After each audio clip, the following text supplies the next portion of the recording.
Hello friends, today I'm looking at something pretty unique. It is a dynamic figure stand from Neca. There's not going to be a lot to say about this thing, so I'm not going to go through my usual review format where I go for the sculpt first and all that stuff. But about the packaging at least, I will say I do like the packaging on this. I like the little grid in the background. It looks like we're in the holodeck from Star Trek or something, but really it's like a callback to old 80s toys. Neca's a really great company. They do homages to old figures and old packaging, even when there's no homage to be made, because this is just a very unique thing.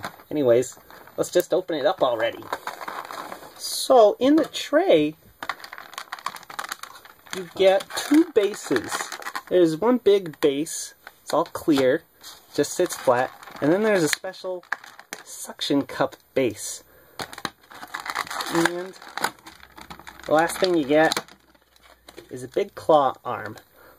So the claw part just snaps into whichever base you want to use, and it snaps in there very firmly. I have no problem with that.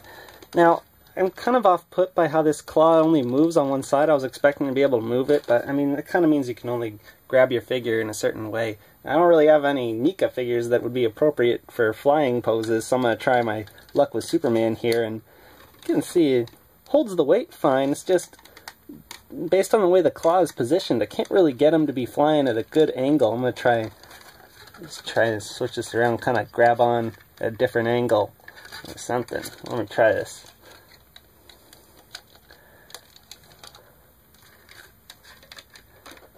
I think it looks pretty good.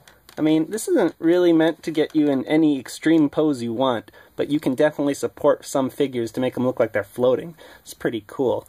Let's try out the suction cup accessory. So I've got my suction cup base already attached, and Superman's hopefully going to stick on there, and I found myself a smooth surface, and let's see if I can just stick it on there, and he's floating. Not too bad. So when you're using the suction cup base, the back of the packaging kind of recommends you take the claw out and flip it this way, and since Superman's going to be sticking out even further in a while, I think we'll do this. You can take this piece off, and this is just to lengthen the whole arm, and I'm going to shorten it so the weight can be supported more easily.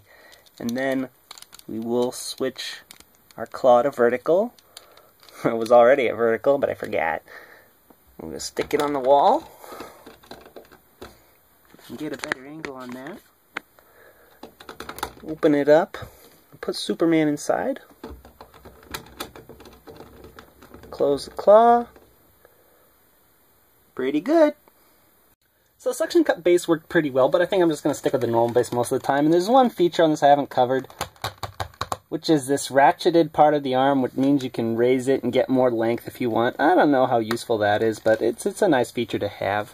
So you saw how well Superman worked with that base, and here's my Scar Predator from AVP, and while you can use this claw to help him get in certain poses, see his feet aren't even touching, it's not very useful if you want him to be at a certain angle because his weight is just going to bring this thing down.